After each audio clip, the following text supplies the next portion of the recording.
Hi guys, welcome back to my channel. তো আজকে মাসিদের বাড়ি কালী পুজো। তো এখন সবাই মিলে কালী ঠাকুর আনতে যাচ্ছি। কালী মাকে আনার পরে এখন এখানে মাসি বরণ করছে, পা ধুয়ে দিচ্ছে, মিষ্টি খাইয়ে দেবে।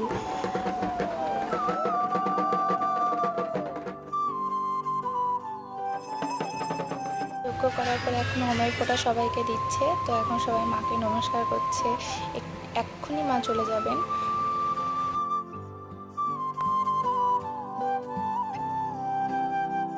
আমরা সবাই যাচ্ছি মাকে ভাসান দেওয়ার জন্য।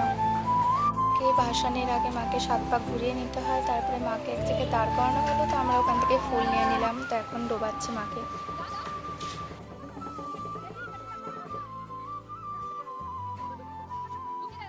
মাকে ভাসান দেওয়া কমপ্লিট। তো আমরা সবাই এখন বাইরে থেকে যাচ্ছি। ভিডিওটি ভালো লেগে থাকলে please like, comment, share, subscribe করে দেবে। জয় মা কালী। রাধে রাধে।